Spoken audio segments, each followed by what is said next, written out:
Hickok 45.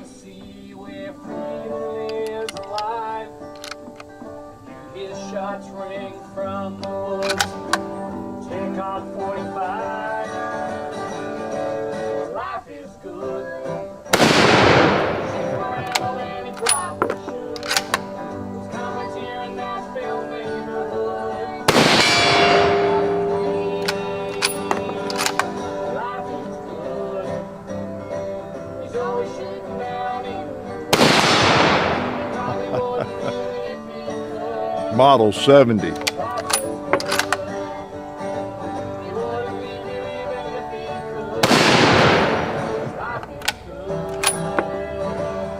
Very nice.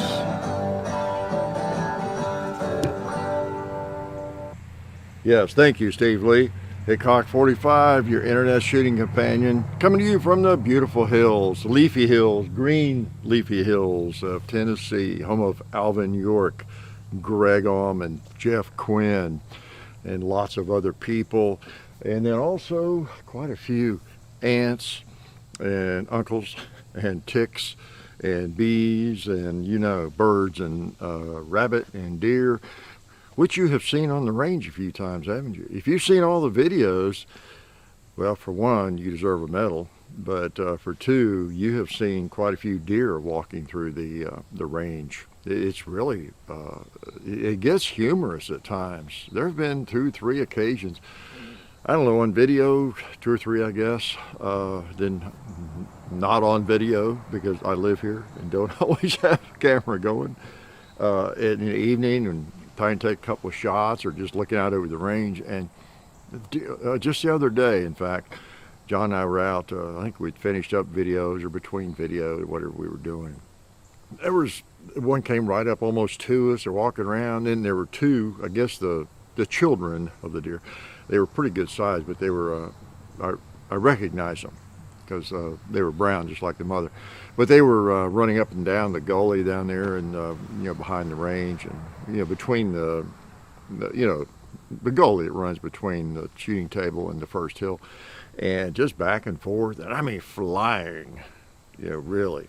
When you hear someone say run like a deer, that's a compliment. Believe it or not, I'll never forget, here I go, showing my ego again, my freshman year in college at Western Carolina University. Yep. Remember, there's a guy from Pittsburgh. It was one of the greatest compliments I've ever been paid, really, because I took pride in being able to run. And he used to say that I ran like a deer. And really, at the time, I wasn't sure what he meant. I just, okay, I guess I run fast. I don't know. Believe it or not, I could get up and down the floor. Yeah, faster than I probably could now. But, well, I might do it once or twice, and I might be in traction, so because I don't run much. But it's funny because the more I move through life, and deer became more common, deer sightings, then I thought, yeah, okay, thanks for the compliment, Paul. Yeah, appreciate that. But because we used to do a lot of fast braking, and you had to get down the floor, no matter who you were, center forward or whatever. You know, we do these drills and run all the way to the side of the court and down and be down there for the pass and layup, and as you've done if you've been in basketball. And you can't do that if you're slow, you know. And so anyway, it was a compliment. I didn't realize what a compliment it was, because when I watch deer, I am just continually impressed. It's like observing cats. If you are a student of nature, human nature, animal nature, whatever, it's just interesting to stand and observe a deer and how they move. You come up on a fence or whatever, a gully that you or I could not think about jumping across maybe.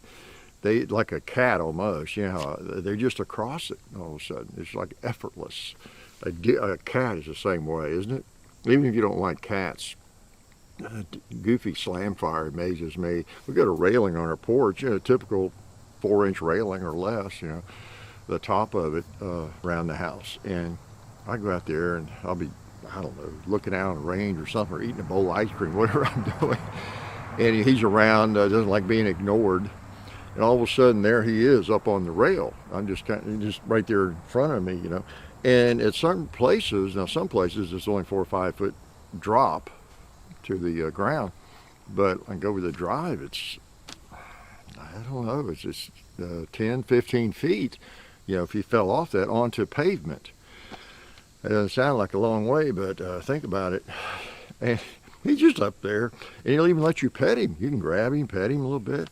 He's not, man, if I was bouncing on a little thing like that and there was this deadly concrete down there, or at least the fall is deadly, yeah, don't touch me, don't even look at me, I'm trying to balance. Not a cat, not a problem. How to get off on all that. Glad you're here, and you saw me shooting the Model 70. Left a round in the chamber, but not in the chamber, but the magazine, the bolt is open. So I just had to get out the old Model 70. Man, I've been thinking about that also for a while. I actually have a few firearms, as you know, and as I'm digging out one or another from one of the safes, I lay eyes on a lot of them. Sometimes it's hard because I've got them all wrapped up in the gun socks, as you know. I try to leave enough of it open so I can sort of identify from the stock, into the stock. And I'll see one. Yeah, there's that. Yeah, there's that. I ain't fired that for a while. That'd be fun. And so that's kind of where I've been with the Model 70. This is the old pre-war Model 70. Get back and see the original video. If we've done a chapter 2 with it, not sure. Maybe we have. We haven't done, I don't think, a range 2 maybe, or some others. We'll get it out and do that. I just want to get it out and shoot it. Really, oh man, pre-war. Whenever you hear firearms, no charge for this, but whenever you hear people talk about a pre-war firearm, you know, in terms of just almost any firearm, modern firearms, you don't use that terminology basically, okay? That may change through the decades, centuries, but whenever you see something described as pre-war, guess what that means? Yeah, I know, before the war. Which war? There have been a few. It means pre-World War II, generally, okay? Okay, Matthias, am I misleading to anybody? You're the expert on all this, but from Sea and Arsenal, I was alluding to there. But pre-war generally means before World War II, okay? I don't know if anybody really uses a term of a firearm. We don't seem to classify them that way. We'd have to say pre-World War I, you know, I guess is what we do, pre the Great War or whatever. So if someone says pre-war, that just means it goes back before when? Probably prior to 1940, 41, 42, okay, before the war. When the war started is, depends on who you are, right? When you were fired upon. Just like if you were standing in Fort Sumter, or you were firing upon Fort Sumter from over at, oh gosh, was it Fort Johnson? Not Fort Moultrie. But if you were firing on Fort Sumter, the war started for you when that cannon round lit. And I guess it started for everybody, but it especially started for you and the folks in the fort when their shrapnel started falling or whatever. But pre-war Model 70, 30-06, if I didn't say it, okay? I assume people know that, but not necessarily. They were chambered in other chamberings, cartridges. But it's a beauty, and you know, you've seen it. If you haven't, get back to that video. Again, nothing like a good old bolt action rifle. This one says 30 Government /06 on the barrel, which is cool. And I forgot I could have brought out some clips with ammo, because back then they had a clip feed on them, and it's pretty neat. It's just like my .3 Springfield. I can use the same clips. It just loads smooth, you know. It's like I could go to war with it, you know. And pretty cool. Is it okay if I put that last round somewhere? It bothers me having one bullet in the chamber, in the magazine. I'll get it right in a minute. It's for us. Okay, pretty cool. And is willing to put our sponsors on there and everything like I wanted, and so it's really great. I appreciate everybody that helps us out. Talent Grips, Ballistol. In fact, I ballistoled this a little bit before I started. And I noticed on the barrel, the bluing, it was weird. it was in the sun. I could see it more. The bluing looked really thin on it. That looks fine here. I don't know. Imagine that. Let's see. Uh-oh. Where's my calculator? Made in 1940. How old is it? I have to have a calculator. 3 calculators to figure that one out. So 60, 70, 81 years, right? 81 years. 60 plus 20 is 80 plus 1. So that's pretty old bolt action rifle, but it still works. And I'll probably load it up again here, can I? Let me mention John. Somebody pulled in, let's see who that is. But let me take a shot here first so they'll know we're shooting. How's that? Take a couple shots.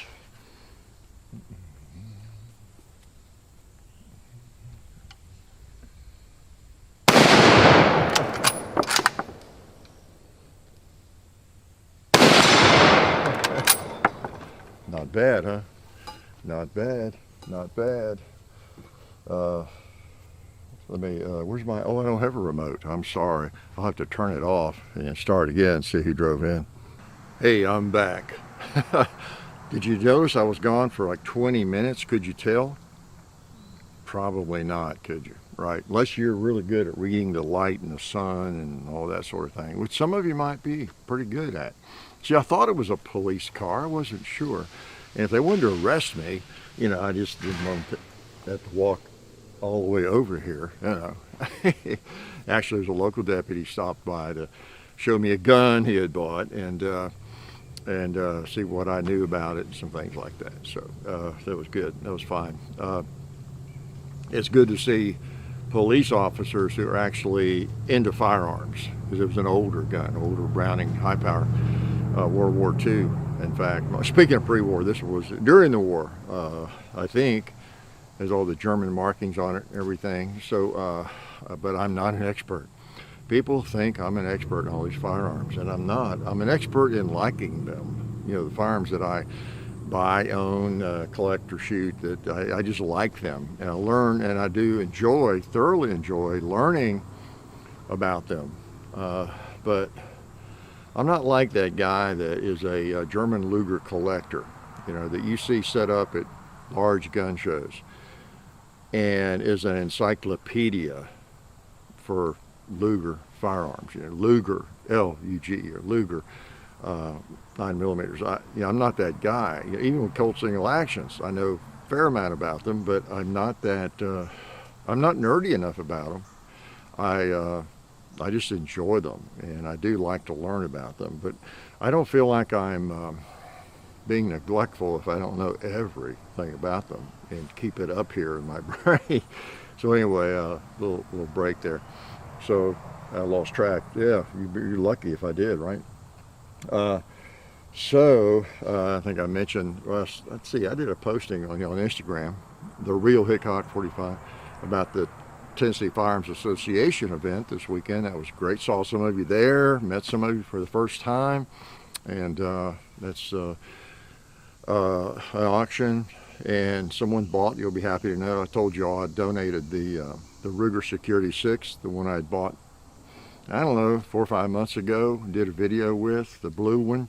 I donated it, and it went for good money, so that was good. It was good, glad, because I was going to buy it back. As I sat there during the auction, I said, well, this thing doesn't get at least $500. I'll just be bidding on it and take it back. And so that went well, and the auction went well, and everything was great. There's people do a lot of work. I like to help out however I can, but a lot of people are on the street. They're on the pavement doing the work and talking to representatives in the state and lobbying, you know, at the Capitol, and just a lot of busy bees in the Tennessee Firearms Association. So we're really fortunate with that organization in this state. I hope you have an organization in your state that's doing similar things.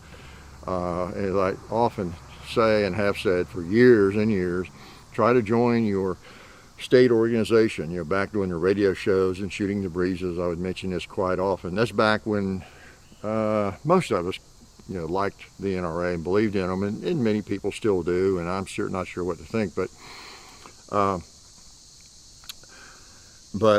at this point still, but I always advised you to join your state organization, support them, and then the national organizations and join them. And I think I was even advising that you join the NRA and national organizations at that time. But start with your state organization.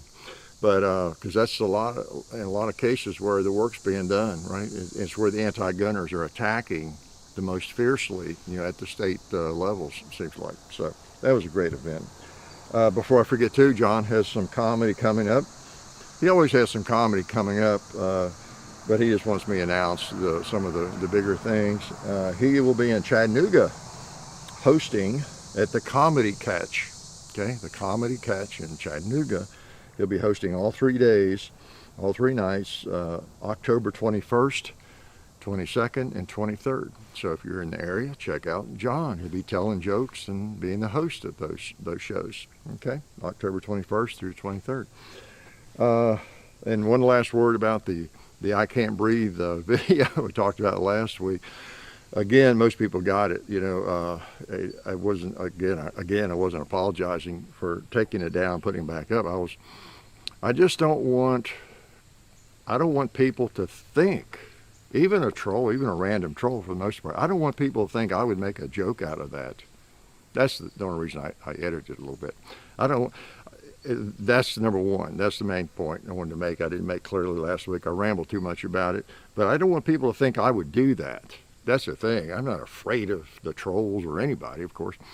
But, and then the other thing is, what is the other thing? Oh, the other thing was, that I didn't really mention last week, was that those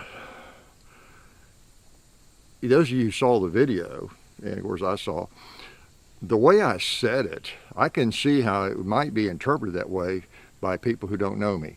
Okay, that was the thing that got me. It just you get a gut feeling about things. Like, I need to edit that out. Because as I watched it, if you really thought I might be the kind of person that would joke about that, not that that maybe would be the most horrible thing on the planet, but if you thought that I might joke about that, it looked like I might have been doing that. Because I had smoke, a big cloud of smoke, and I was hamming it up, and my back was to the camera, and sometimes I don't know where John is. I might speak louder than I need to and everything. But I can't breathe, I can't breathe. I really shouted it out, sort of, like if I were going to make a joke about it, that might have been the way I would have said it, okay? So all that stuff combined is why I'll get that out. I don't need that. I don't want anybody to think I'd make a joke like that. So anyway, enough on that. So can I take a couple of shots? Because see, I've been away for 20 minutes. You don't even know it. You don't notice that. I haven't fired for a while. For me, for you all, maybe I was just shooting a couple of shots. 30-06 here. Tell you what, 30-06. That's a big round, and generally pretty powerful. So, have I missed yet? I don't think so. We got to remedy that. Maybe I'll just shoot really fast and see if I can miss something. Ooh, bowling pin. Let's pop a 2-liter. How about that orange one down there by the tree? Oh, nice. 2 more rounds. How about a red plate? You're the ding, don't you? Let's hit the other one. Oh yeah, I need to put a little white or shine up that front sight. If I did that, I'd be ready to go to war with this thing. It's a good shooter and a beautiful rifle, a classic. If you're new to firearms and you haven't seen the first video on this, the Model 70, the Winchester Model 70 is such a classic firearm. Classic hunting firearm. Maybe one of the most classic, is that correct way to say it? Bolt action rifles, of the 20th century, no doubt about it. They feel good, they're great shooters, and just one of those ideal rifles. A lot of people have hunted all their lives with one of these. They were used as sniper rifles. Hathcock, I think, used one. So really cool. Speaking of media, I had something to share with you. I told y'all a few months ago, probably, about this commercial I had been seeing. I noticed they've been running it again. About, what was it? They come on and say, and this older guy says, it's an ad for like Smart News. I think it's called Smart News. Is that it? Smart News? I think, yeah, it's an app or something. He says, I discovered I was just watching news that I agreed with. Then a young minority gal says something, whatever, and they go on to talk about how you get the app and all this kind of thing. Yeah, how they, I think how you get news from all sides, or whatever. And there's something about it always, yeah, I don't know about that. I don't know about that. That something about that doesn't smell right. And I noticed they started running it again. I don't even remember what I told you or shared with it before when I talked about it, but it is hard to find news that just pulls from all sources. And that's what people think they do with their phones or the computers on the internet. Oh, well, I don't watch Fox. I don't watch CNN. I just use the internet to get my information. Yeah, well, where do you get it on the internet? Duh. You know, if I go into AOL to check mail, it takes you to the news feed page first. Then I go Yahoo. All the sites are like that. Well, guess what slant you get with all that? Just look at some of the headlines. It's really clear. It's really funny. And you can tell immediately what the slant is, okay? Go to CNN's, I guess they've got their website, whatever, for news. Then go to Fox News, their website, and look at the same stories and what the headlines are. And the spin on the story or the event, it is crystal clear what the politics are. We used to have an afternoon newspaper. I'm old enough to remember the afternoon newspaper in Nashville, the Banner, Nashville Banner it was called. And I didn't really understand at the time, but it was the conservative newspaper in the morning. The Tennessean was the liberal, newspaper. And it was interesting because once I kind of realized what was going on more politically and everything, I would look at the same stories. You have the morning and then you have the afternoon, same stories, And the headlines and the articles, everything was just so different spin, different twist on the same things that happened, whatever it was. And then also just maybe it was left out of one paper, or something that happens, or some event, some meeting, some convention in town, whatever it might be. Then it's either treated differently. There's a lizard over there wants to be shot, or no, I don't shoot lizards unless they're bigger than I am. I used to do that on Jurassic Park quite often. But anyway, you get it's real clear, isn't it? Y'all that are above 25, above 18, depending on your education or your awareness in the world, know what I'm talking about exactly. Well, I saw that ad this morning, I guess, and I thought, okay, this does still smell that way to me. And also the fact that they choose the old guy with kind of gray hair to say that I discovered I was just watching news that I agreed with. And that's interesting. They didn't have the young minority gal say that. I went to the site they're talking about, and sure enough, it looks just like my AOL news feed or Yahoo or CNN. Okay, I didn't even go into the story. I can just tell from the headlines it's the same thing. So just again, the reason I bring it up is I don't lose sleep over things like that, but I think it's incumbent upon us to understand what we're feeding on, and understand the twist. I'm mainly talking to younger people, I guess. Really, this is my advice for young people. Really watch what you're consuming and what you're seeing and what the headline is. Who wrote that headline and what is their political bent? It's just so important. And then just as you see commercials like that, you get to the point where you can just smell it, like I've been talking about. It doesn't smell right. It doesn't pass the smell test, So in other words, it's basically a drive to get people. I mean, my perception. I'm not slamming them. I don't.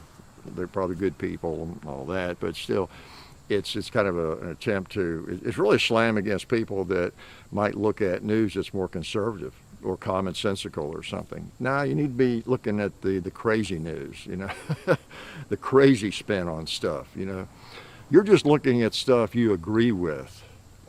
Yeah, well, yeah, we kind of all do that for our entertainment and news and everything. Well, those of us who have decided how we view the world, all right? I'm basically libertarian. You might be liberal, you might be conservative, you might be Democrat, Republican, whatever you are. But you kind of decide eventually how you see the world. Hopefully you don't decide that when you're 16, 19, or even 21 maybe. Okay, that's awfully early to decide anything too permanent. My advice, sorry. But then you look for confirmation bias, things that kind of support what you think, and yeah, it's just what we do. Just like I go hang out with people I like, or I go to places I like. I don't. We'll see now. Today is whatever day it is. I need to go somewhere that I don't like to eat, and then somewhere that I really like to eat. Choose a restaurant I hate. Now, you tend to figure out what you like in this world, where you want to live. You want to live in a neighborhood with people that are like-minded maybe, or they're, I don't know, they have the similar perspective as you, and at least in managing their property, and all those sorts of things. So, but anyway, I thought it was interesting. I solved that mystery. I guess that's what I'm excited about. I'm not excited, but I solved it because I remember seeing that thing a year or so ago quite often, and it just didn't smell right. There's a reason things don't smell right. Okay, it's just it's just that simple. And oh, you know what I was going to do, if I can remember to do it? I was going to shoot this rifle really fast. I was going to pull it out and empty it maybe.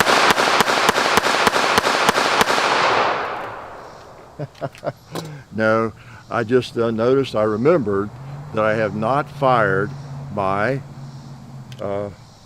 what is this thing? Oh yeah, it's the LCP Max. I've been carrying it some, and I like to pull it out and just shoot it sometimes, like cold. I haven't shot it in a week, I guess.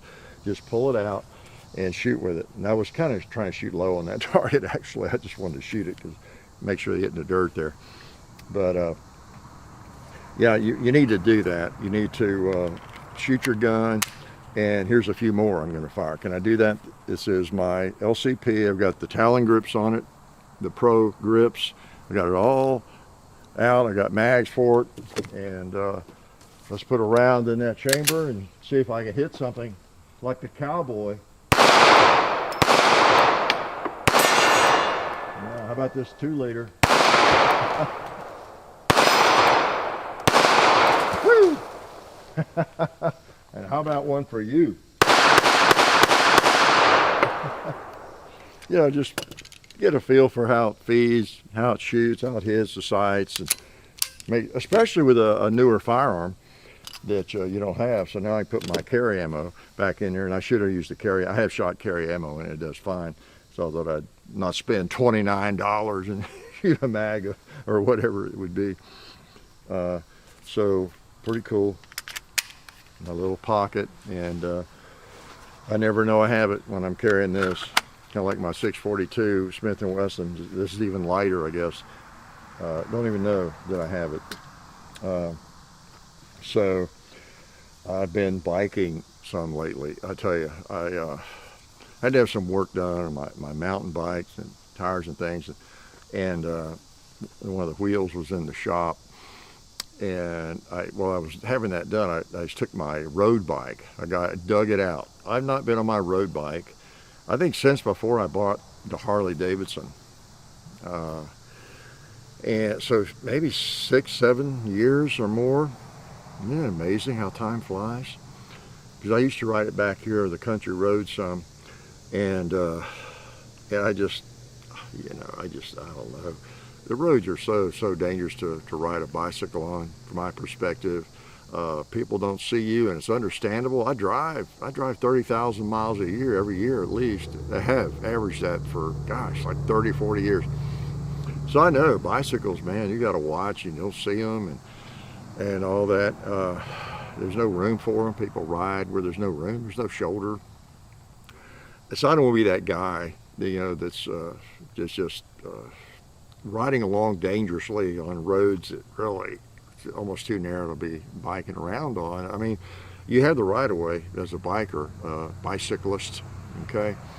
But I don't know. I just don't. It's annoying, I know, to people, and I don't feel safe at all. Talk about not feeling safe. There are things that make me feel unsafe. Some of you think I like to live in risk. Not really, not that much. Those cars are a lot heavier than me and my bicycle. So I just got away from that. And at least with a motorcycle, you're riding along at the same speed of the traffic. See, when you're on a bicycle, everybody is the enemy, not just the cars that pull out in front of you, like with a motorcycle. I mean, anybody can be an enemy, you know. You're kind of out there even on a motorcycle, but at least you're moving with traffic at the same speed. And on a bicycle, you're not. So you know, everybody out there coming at you, coming up behind you especially, they're the enemy. And so I kind of got away from that. But I took mine in. It's a nice bike. A guy up in Ohio made it for me, and I took it in and said, how about just rework this, make sure it's working fine, and kind of a tune-up. I got it back, and I got on it out here. I thought, it feels good, nice. You know, I kind of missed it. I thought when I took it in, I may not get back on the road, but at least I'll take it to a greenway, you know, like the other old men or something. I'll just go on a greenway where there's no cars. I just ride it occasionally when it's muddy, really muddy, because I don't get my mountain bike out here. I ride it all the time around here, but if it's really, you know, been a rainy day, I typically don't. I don't need to. It's just like I don't come over here and shoot if it's really, really a bad day or raining, or I don't need to. I live here. I can shoot anytime I want, you know, so there was a couple of days of rain. I'm not saying, oh, I was scheduled to go to the range today. I don't have that to deal with, so I just, I'll shoot tomorrow when it's not raining or something, or snowing. But same with bicycling. But so I'm on my mountain bike. I like riding around here. I don't generally have to worry about getting hit by a car. And but anyway, I got it back, and there's a road. I've got to ride on about I don't know what it is, half a mile to get to it. But there's a road near me, and it's a county road, but there is almost no traffic on it. Almost no. It's not like a main line or anything. It's a turnoff, and it connects another country road, and really only the people that live on there are on it, and it's just the nature of it. It's like a greenway almost. It's almost like a greenway. And so I just need to get to it, and then I ride on it, and I did it last night, and it was just so nice. Yesterday, not night, but in afternoon.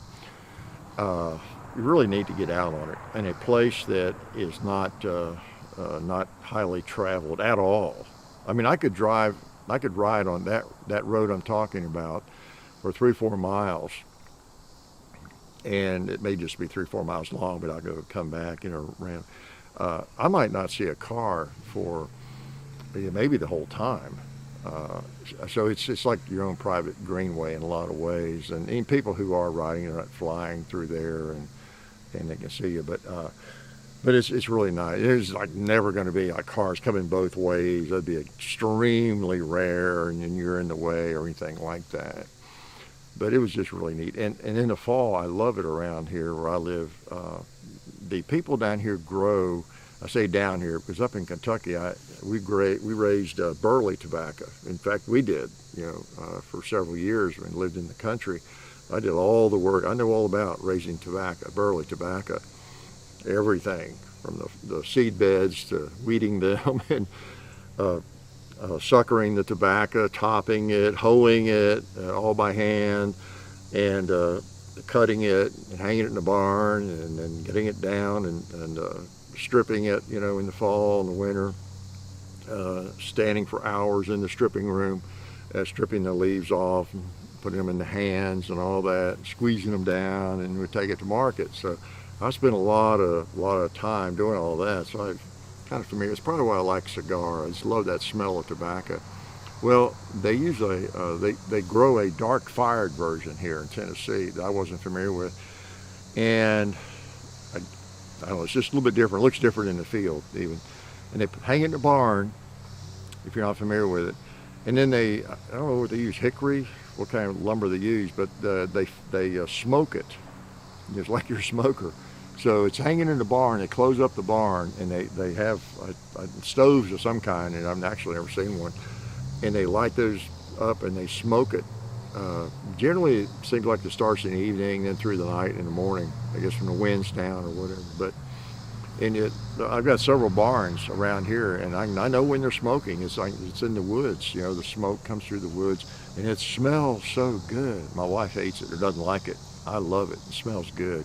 It's a combination of tobacco and hickory, wood burning, and it smells good. I like it. If you have the windows open, you can smell it in the house, and it doesn't bother me a bit. And so when I'm out riding my bike in the fall, that was what struck me, because I used to ride more around here. I'd take my chances, and I'd ride several miles on the main country road. And they're not highly traveled either, but to me, you know, even a car every minute is highly traveled. I like my own greenway.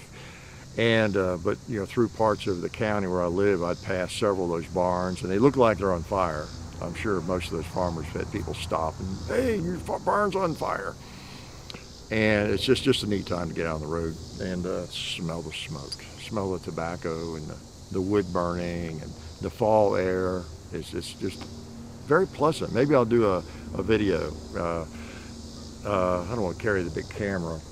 This camera not that big, but I don't really want to carry it. But maybe I'll do a little segment, you know, on a bike ride here this fall and splice it in on a Sunday shoot around. It's fun. It's fun.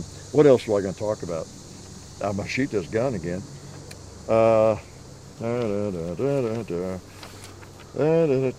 been having fun cleaning up. Again, I'm still working on that project. That's going to take a while, so I'm not getting in a hurry. I've got a nice big chunk of it done.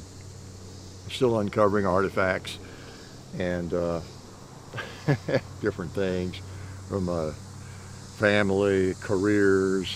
Like I was saying one Sunday, I just been such a jack of all trades. I've just done so many. I run across all this stuff I used to load black powder cartridges, for example, I was telling you, and muzzle loading and just different things, guns, cartridges, casings, stuff from different careers, you know, I've had, and all that. Things that are some of Dad's tools I have and I use, you know, periodically. Some I hadn't used for a long time, but it's just interesting.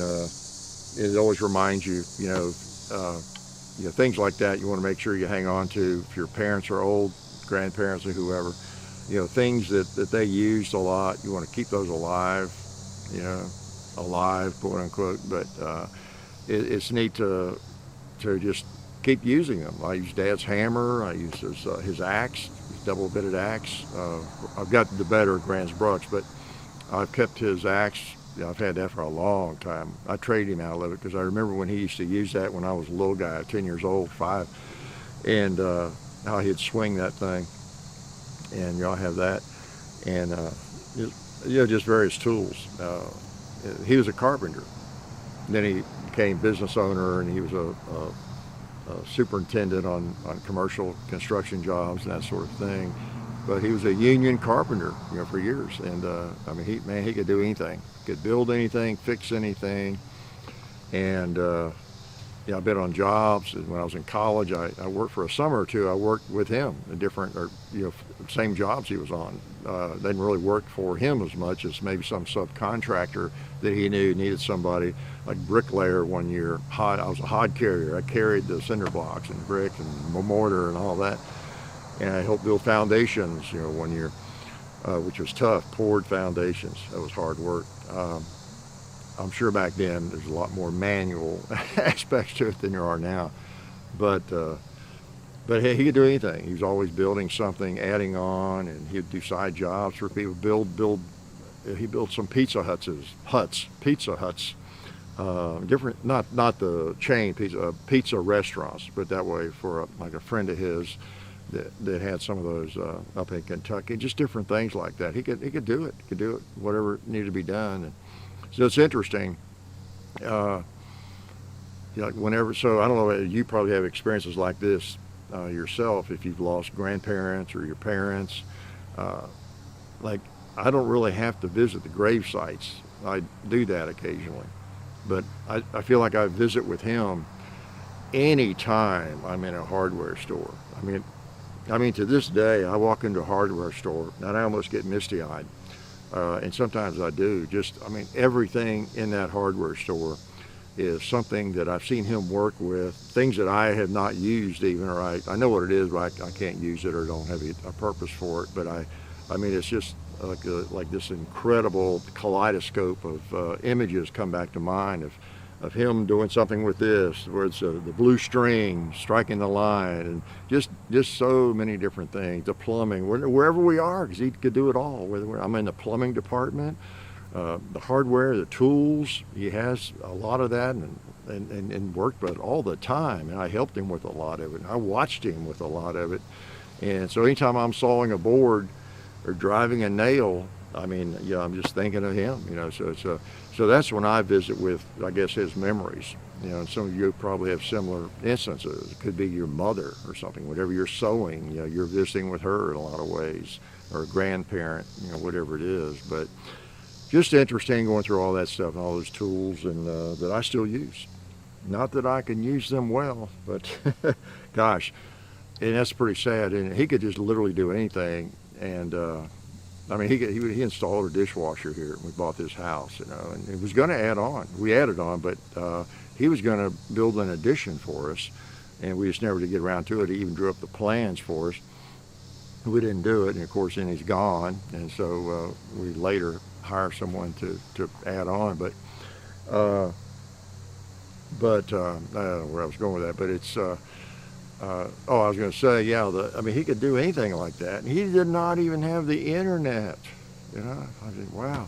At least today we can Google up, and I have learned to do a lot of things, you know, through the internet, just as you have, I'm sure.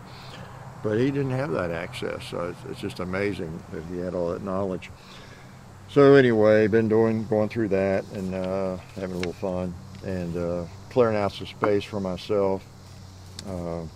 So it's nice living in the country. It just really is.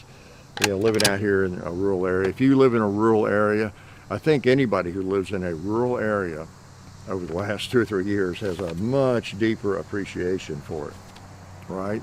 We have so many people trying to move to rural areas from the cities now for a good reason, and lots of different reasons, depending on the city you were in, right? It's just, you feel you have more freedom. And that's probably what some people can't understand about me, that I don't know, think whether it's the bug that's going around and that kind of thing. I mean, really, throughout the last year or two, not much has changed within 30 miles of me, whether you're going to the grocery, to the gas station, the gun shop, the hardware store. It's been pretty much normal, okay?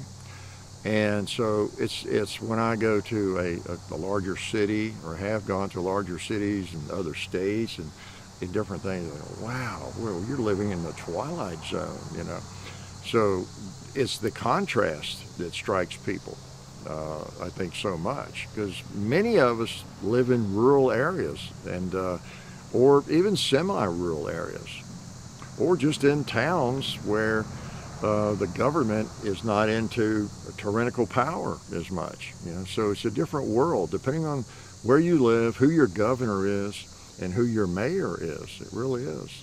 So some people follow the science, some don't. Some interpret the science differently, right? They interpret the way they want to interpret it, right? You can always pull out horrible anecdotal evidence of anything, right? But basically, when it comes down to common sense, you got to look at numbers, you know, look at reality, and compare it with other realities, and see where, step back, look at the big picture. Okay, where are we really? And what is this like? You know, and what are we doing? Are we being stupid? And are people being sheep? You know, we have to ask ourselves all those questions, don't we? So anyway, it kind of depends on where you live, what your experience is. And how you growed up. Whether you growed up being afraid of your shadow or not, for one thing, and not willing to take the consequences. I'm willing to take the consequences of any of my actions, and I hope you are too. Anything else you were dying to know about? I don't think so. Let me take a couple shots. I'm gonna let you go. Get you out of here. How's that? How was that? Oh man, good old Model 70. And again, disclaimer. Of course, if you're mad already, you probably are not still here, right? But this is a Sunday video where I yak too much, shoot too little. All right, safety on. This is one of the old ones with the flag safety. Okay, look at the video. This is a cool gun. I bought this in Tulsa, the gun show a few years back. I was looking for a Model 70. One of those deals, same old story. Here I am, supposedly fairly knowledgeable about firearms, and I'd never owned a Model 70. Yeah. Well, wait a minute. Oops, I forgot about it again. I did have a new one in 458 Win Mag for a short period. Excuse me, short period of time. I always forget about that one. But I've never had a standard Model 70, 30 caliber, 270 or anything like that as one of my firearms. That one, I had a brief flirtation with it, and so anyway, I didn't own one, and I thought I need a good old Model 70 because boy, when you go to Tulsa to the Wanamaker gun show, guns like this abound, and that's the cool thing about it. If you really are looking for a particular firearm, there might be some. They don't have a lot of Mausers there. There's usually, I say they. Who is they? Well, the people that set up there. For some reason, the vendors that go to that show and set up at that show, there's very few Mausers, German Mausers, and that kind of thing. I'm not sure what that's about, because you'll find lots of Model 70s tabled with collectors like this, collectors firearm, pre-64, lots of them. All kinds of vintage 1894 Winchesters, 1892 Winchesters, 1886 Winchesters, and every other kind of Winchester. Tables of them, Colt single action revolvers. Just all those, I guess, mostly the traditional guns, more so, I guess you'd say, and mostly American, I guess. Even when it comes to World War I, World War II firearms, lots of .03 Springfields and that sort of thing. But again, not many of the enemy firearms there. Okay, safety off. Have I missed yet? I don't think I have. I need to miss something. Okay, let's pop that bowling pin down there. Those ears in tight. Wow. Okay. I might save. No, let's don't save it. Let's shoot it. Let's go back to red plate time. Those two. I actually missed it. Shot under it. Just had to do that. One left, and you know where it goes, right?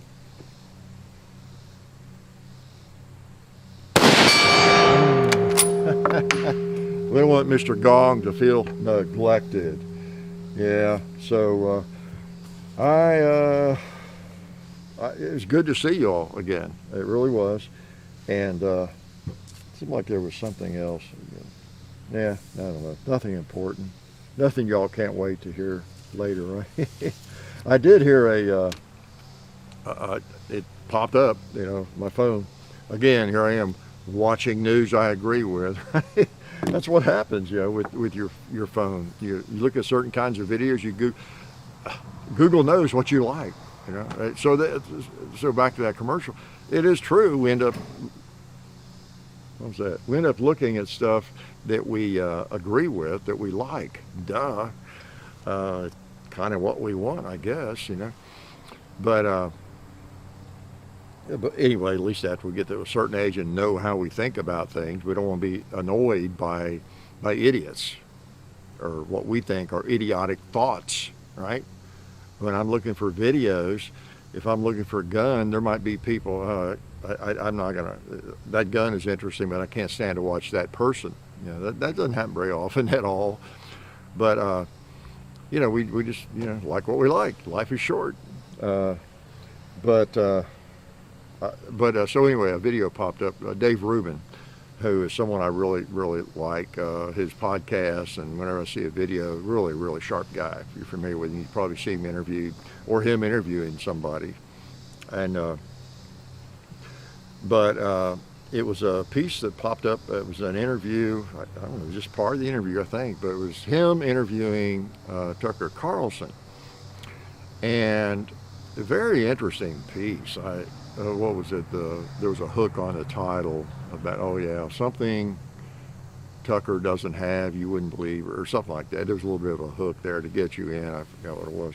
Or you won't believe what Tucker doesn't have. I don't know. Which was his TV. He doesn't have a TV. But the whole little segment was only 3, 4, or 5 minutes long, I guess. But I found it very interesting the way Tucker grew up, and with no real TV, and he doesn't watch TV. He doesn't have Twitter. He doesn't go to Twitter and all that kind of thing. It was funny. What did he say in that interview? He said, "Well, I'm sort of aware peripherally that there are people who are not fond of me," and he went on. But he doesn't see that. He doesn't know what Twitter's doing. He doesn't know what's trending on Twitter. Just like I don't. He doesn't. He doesn't follow that kind of stuff. He really is more of an intellectual. Maybe that's how he got so smart. He doesn't watch TV, and he doesn't pay attention to social media. He just does his thing. His father, I think, was a journalist. He's a journalist. He's a writer, and he, I'm sure he sees some of it. But it was a very interesting interview. He's out in the barn, and in his rural area in the Northeast, and it's interesting to me because I've chatted with him some and communicate some with him, and I understand him better after seeing that. I really do. And having read his book, I'm in the process of reading his most recent book. But I actually ordered one. My wife bought one somewhere, and I read part of it. And I was kind of waiting for mine to get here. It's signed. I ordered it from his site, so he would make the money instead of Amazon make as much, And I said, I'll go ahead and throw in another $10 and get a signed copy just to support him because I like him. And that's probably what held it up, so I hadn't got it yet. So I didn't really need a signed copy. He signed a copy of the book when he was here at the house and wrote something really nice in the book I had, his earlier book. But so I didn't really need his autograph in a book. So that's probably what held it up. They probably had to get it up to his barn in New England, and he probably had a big stack of them. He probably still has a big stack up there, and he's probably signing it right now, writing his name. He doesn't know that that's my book, or he'd write something mean to me in it. No, he wouldn't. But anyway, I'll get that, and I'll finish that one. So, and I know some of you don't like him, you hate him. If you're a left-leaning person, I understand that. So, like I say, I'm not going to walk on eggshells, but I don't want to alienate people. I don't want to alienate people of different political persuasions, but then again, I don't want to walk on eggshells. If I backpedal or back up for a reason, it's my own reason. Like with the Smokey video I was talking about, I don't want people to think I would actually do that or make a joke about that. So I am a sensitive human being, okay? But yeah, we've always, that's been our mission, not to alienate certain groups. That's why we don't, get into politics much. But I'm a libertarian pretty much. I think he is too. So those kinds of people, Dave Rubin, they're just, almost right down the line. I like what they had to say. Don't maybe 100% agree with them all the time, but close. And I just like their attitude. And I find it easier or more palatable if I do disagree with them, because I know we have a similar perspective on things, and if there's something that rubs me the wrong way or I don't agree with it, I'm more likely to take a look at it, maybe rethink it, because they are so smart, and they're not the only ones. There's lots of people like that. But if I know they're basically libertarian in point of view, and Gutfeld is in a lot of ways, you may not admit it, but so if they think they make a statement that I don't agree with, then I'm more likely to revisit that. That's interesting. I'm more likely to analyze my own position on whatever it is that they said. Not that I'm going to change because I like them, but because I like the way they think, and I know they have thought it out, and they probably have some pretty good justification for their stand on that issue. So, but again, if you're left-leaning, right-leaning, whatever, our primary mission is Second Amendment, and that's the important thing. It's the important thing. I still feel like if people get into firearms and enjoy firearms, they're going to become a little more interested in individual liberty, because there are people clawing at them, trying to take those guns away from them. So I think it's a good thing. So if you're way far left and you get interested in firearms, get you a Glock or an M&P or a Ruger, LCP Max and a Model 70, and you just thoroughly enjoy going out to the range and shooting those firearms, and you get you a carry permit, you're well on the road to being a serious supporter, I think, of individual liberty and the Constitution. Okay? And I know you think you were already to begin with, and you were. But anyway, it's all good. It's all good. Second Amendment. If you're for the Bill of Rights, I'm your buddy. Okay? I'm your buddy. Even if I don't agree with you on everything and you don't agree with me on everything, we can agree to disagree. There are people that you love and worship that I don't probably like very much, and I'm sure that's the same in reverse. So, but anyway, we talk mainly guns because I like them, if you haven't noticed. And a big old piece of wooden steel like this is just a real jewel. Nothing like it. 1940. That's one of the cool things about firearms, isn't it? They just last so long. Whether polymer, this thing, now I don't know if all the springs don't break or whatever, but this thing, whether it's an M&P or a Ruger or a Glock or a SIG, a polymer pistol, they're probably going to last as long as this. Most of you don't want to hear that, or some of you don't, but they're probably going to last just as long. But they still don't have the character, do they? They just don't have the character. The officer that stopped to talk to me, he met me halfway. We walked down there and talked in the gully. It's funny, showing me the Browning high power. I made a joke about about it being probably older than the Glock he had in his holster, and such a contrast. But that's kind of the way it is, really. I mean, that vision kind of embodied the difference.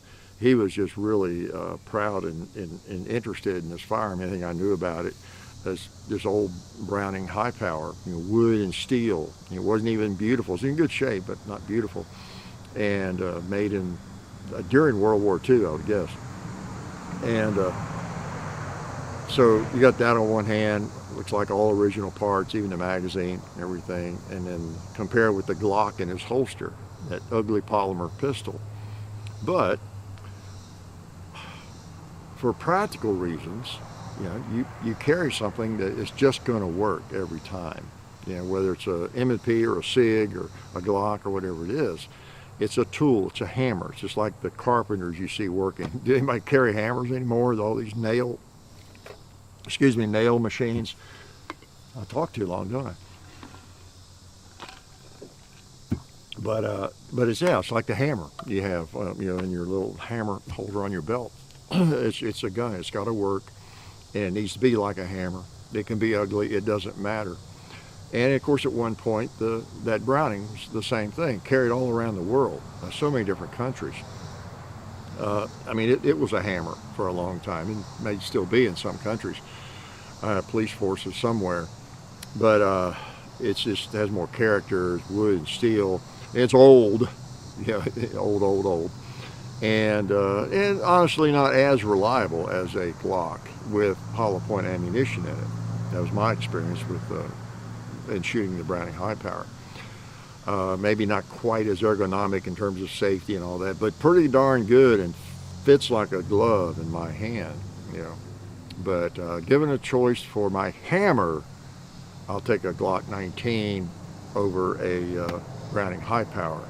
Okay, uh, not a bad pistol to carry as long as you know it'll feed what you're carrying in it. You want to make sure of that, and it's in good working order. But still, you know, it's kind of history, you know, versus a newer modern gun. You know, it's going to work. Your hammer that you depend on every day and all that. Not that the Browning wouldn't work. So I could just talk for hours, I guess. I don't know. Maybe I need to get a teaching job, don't I? I need to go back teaching 3 days a week somewhere so I get all this yakking out of me. And you all would be the beneficiaries of that, right? So I'll let you go. And again, I really appreciate you all watching and the support. You know, I see a lot of support, and it just, again, I still think it sounds like arrogant, I guess, but I really think it's a compliment to you all that you watch our videos, because they're not slick. I keep saying that because it's so darn true. Nothing's slick about what we do, and I think it speaks highly of people who don't have to have a lot of pizzazz. Okay, you just enjoy firearms. You like firearms, and like me. So I appreciate your watching and the supporting people that support us. So come around, and I know everybody advises people to subscribe and click the bell, comment, and all that kind of thing, which I don't ever do. But I do know that makes a difference. And so I appreciate you supporting the channel any way you can. I mean, well, mainly I say that because we don't ever say that, but I see a lot of comments from people, like every time I skim through them, of people saying, I was subscribed to you. I don't know what happened. You know, I just found you again. I hadn't seen your videos in a year or whatever. So a lot of people do rely on just being reminded, you know, recommended or whatever, notified, what I'm trying to say, I guess. And I guess there's not a lot of that going on. That's one way that big tech manages weirdos like us who have a different point of view, or we have a hobby they don't particularly like, is they just kind of push us aside. And so unless somebody's looking for us, they don't find us. You know, that's one way to deal with it. So apparently that does happen a lot. So, but anyway, I'm glad you found me, and glad I found you standing over here in the woods, soaking up the ticks and the heat. It's not too hot. And so I thought I'd talk to you a little bit. Life is good.